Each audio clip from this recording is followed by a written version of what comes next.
흔히 말하는 대로 호구된다. 지방을 크게 흔들어 놓을 수도 있다. 부산에 디오션시티 같은 경우가 이제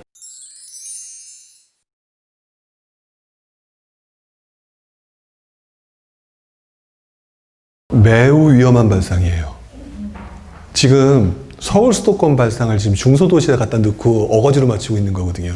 무슨 말이냐? 그러니까 조심하셔야 될 문제가, 그러니까 틀렸다가 아니라요. 강의를 하다 보면 너무 완벽하게 그걸 갖다 열심히 공부하셔가지고 막 적용을 시키려고 하는 건데 동네마다 틀려요. 잘 보시면 어떤 부분이 있냐. 전주 있죠. 지금 딱 그 동네 얘기를 하시니까, 전북 얘기를 하시니까 지금 전주를 빗대서 얘기할까요? 좀 거기 유명한 도시 그러면 전주, 군산, 익산 뭐 이렇잖아요. 그리고 나머지도 마찬가지이지만 서울 수도권은요, 사람이 지긋지긋하게 많아요.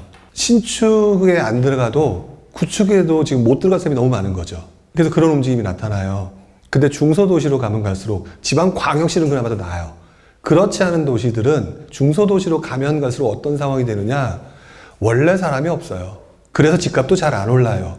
근데 신축이 오른다고 하잖아요. 신축이 오르는 이유는 아주 간단해요. 구축 사기 싫어서예요.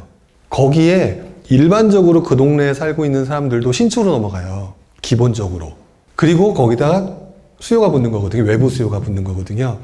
그래서 외곽 도시들, 중소도시들 같은 경우는요, 동네 중심지가 바뀌는 경우가 많아요.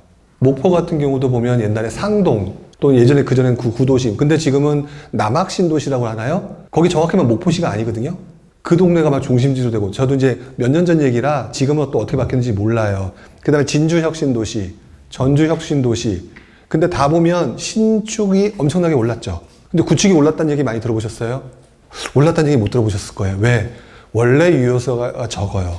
원래 유효서가 적어서 거기 있는 사람들조차도 신축에 가고 싶어 하는 상태에서, 그래도 혹시나 물음표 있던 상황에서 외부 수요가 들어와서 신축으로 막 건드려 놓으니까, 그렇지 않아도 신축에 대한 수요로 들어가고 싶었던 사람들한테 나 빨리 들어가야지라고 들어온 거죠. 그 얘들 빠져나갔잖아요. 구축에서 신축으로 넘어갔잖아요. 수요가 없어요. 서울 수도권 지방광역시 같은 경우는 신축 구축이 겉벌리게 갭매가 가능한데, 중소도시로 가면 갈수록 어떤 상황이 되느냐, 새로운 동네가 지어지게 되면 그 동네로 넘어가는 경우가 많더라. 그러니까 오히려 그 경우는 중도도시는 조금 지켜봐야 된다. 지금 군산 얘기를 하셨는데, 군산 같은 경우는 이렇게 보셔야 될 것 같아요. 군산에서 제일 좋아하는 동네는 수송동하고 그 다음에 나운동이잖아요. 수송동에 나운동에 학군도 좋고 모두 좋다. 근데 저 위에 있는 디오션시티가 갑자기 세졌다 라고 하는데, 그러니까 나운동이나 수송동에 있는 오래된 아파트를 가게 되면 오르지 않을까라고 생각하는 거는 맞는 얘기긴 한데, 지금 현재 나운 무슨 주공인가가 요번에 분양하죠. 지금 말했던 것처럼 학군도 좋고 모두 좋고 라고 하면은 이왕이면 재건축해서 새로 짓는 아파트에 들어가는 게 맞지 않을까요? 그러면 그런 아파트를 잡아야지 그 옆에 있는 구축을 잡는 게 맞을까요? 가장 우선순위를 잡아야 되잖아요. 그렇게 보는 게 맞지 않을까. 중소도시의 문제점이 바로 그런 부분이라고 저는 생각이 들어요. 그러니까 지금 제가 위험한 발상이다라고 얘기한 건 일부러 깜짝 놀게 만들려고 일부러 강하게 얘기한 거니까 뭐라고 한 거 아닙니다. 그런 거보다는 생각을 할 때 서울 수도권으로 보는 관점과 중소도시는 조금 다른 게 있어서 그렇다. 원주 같은 경우도 혁신도시로 사람들이 넘어가면서 옛날 동네 중앙이라든지 학성동이라든지 이런 동네 지금도 안 좋아요. 그런 부분들이 있다라는 거. 그런 부분들을 중소도시는 꼭 기억을 하실 필요가 있지 않을까라고 생각이 좀 드네요. 울산 정도 규모의 도시는 그 공식을 적용할 수 있나요? 네, 기본적으로는 적용할 수 있죠. 근데 울산도 바뀌는 거잖아요. 그러니까 부동산이 가장 지저분한 게 이런 거예요. 항상 똑같지 않다는 거. 예를 들어서 울산 같은 경우는 당연히 입주 물량 때문에 뭐 신축이 올라가더라도 뭐가 따라서 올라가고, 그건 사람이 많을 때 얘기인데, 그리고 그 울산인에 영향을 주는 거는 현대잖아요. 이런 것들이 영향을 또 빠지면 또 사라지는 거잖아요. 그러니까 정상적인 관점에서는 그렇게 보는 게 맞다. 하지만 그렇더라도 그 동네가 지방 같은 경우는 아무래도 서울 수도권, 지방광역시, 그 흔히 말하는 부산이나 대구 같은 그런 게 아니라 산업에 굉장히 영향을 받는 부분이 좀 크잖아요. 그러니까 그런 부분은 조금 고민할 필요는 있겠죠. 그래도 광역시급이니까 괜찮죠. 어느 정도는. 문제는 없다고 봐요. 크게. 여기 울산이 지금 전체적으로 더 오르고 있는데 동구가 이제 제일 안 좋은 동네잖아요.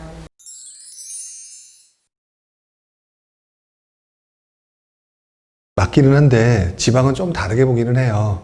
왜냐면 요즘 분위기가 서울 놈들이 지방 가서 쑥대밭을 만들어 놓고 있잖아요. 그쵸? 그러다 보니까 무슨 상황이 있느냐 하면은 조심하셔야 될 게, 지방은요, 지방에서도 대구 분들, 부산 분들이 그쪽 동네에 흔히 말하는 그 투자의 나와바리들이잖아요. 그쪽 동네 분들이 움직이는 그런 것들이 되게 영향을 많이 미치고, 그런 상황에서 서울 수도권도 역시 투자하는 관점에서 움직임이 이렇게 세져서 움직였던 거잖아요. 그런 것들이 같이 맞물리면서 수요가 확 증가됐고 가격을 갖다 올려놨고, 그러면서 옆으로 퍼져나가는 과정이 있는 건데, 지금 가장 큰 문제는 광역시잖아요. 광역시인데 이번에 분양권 전매 금지되죠. 그런 것들. 그러면 이런 것들이면 그 단타로 팔고 나서 모아는 부분을 막아버렸어요. 근데 지방의 가장 큰 단점은 규제의 가장 큰 취약점을 보여요. 왜 취약점을 보이냐? 흔히 말하는 전국의 그 투자자들이 다 몰려와서 흔들어 놓는 동네들이거든요. 서울 수도권처럼 그 동네 사람들이 움직이는 게 아니라 외부에서 들어와서 흔들어 놓거든요. 그런 상황인데 딱 막아버리잖아요. 그러면 서울 수도권은 워낙 쪽수가 많아서 버텨요, 이게. 근데 지방장은요, 그 사람들을 막아놓으니까 그네들 수요 자체가, 원래부터 입주 물량이 부족한 동네는 괜찮은데 입주 물량이 요즘 보면 적정한데도 막 급등하는 경우 있었던 거잖아요. 이게 투자 수요들이 막 몰려들어서 한 거거든요. 이거 지금 딱 막았잖아요. 그것 때문에 문제가 된 거거든요. 2003년도에 바로 지금 이 현상이 나타났어요. 지난장에 서울장하고 지방장에 다 엄청나게 오르다가 2003년 몇 월인지 모르겠지만 7월인지 이제 그때쯤에 서울, 요즘 기준으로 하면 투기지역, 투기과열지구 조정지역 묶었던 것처럼 그때 묶었거든요. 근데 그때 지방의 광역시급을 다 묶었어요.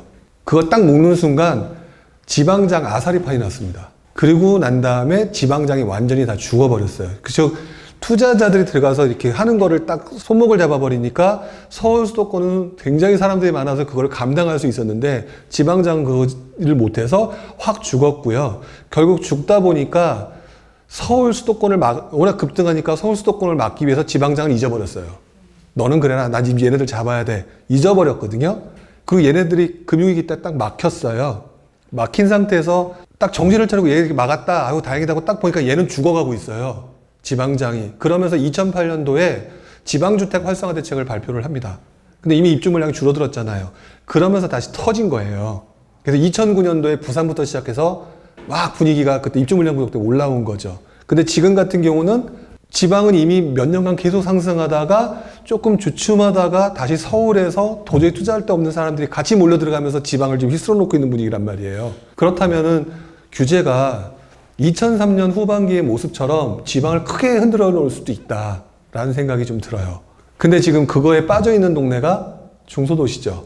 그래서 중소도시는 지금 그래서 신축들이 분명히 영향을 받을 것 같아요. 근데 역시 걔네들 그렇게 해서 움직이면 도망가겠죠. 그때 들어가면 여러분들은 멋모르고 어디가 움직인데, 들어가면은 여러분들 뭐 한다? 흔히 말하는 대로 호구된다 라고 하는 가능성이 있기 때문에 차라리 그거는 괜히 위험하다라고 얘기를 하는 거예요. 이런 얘기는 이렇게 강의 때 거의 안 하니까 잘 모르시는데, 이 흐름 같은 경우는 평상시 이렇게 계속 하는 과정이라 좀 어려운 부분이실 거예요. 그러니까 그런 부분은 나중에 이제 강의뿐만 아니라 부지런방이나 이런 쪽에서 나중에 활동하실 때 뭐 물어보신다면 답변을 드리기는 좀 쉬울 것 같아요.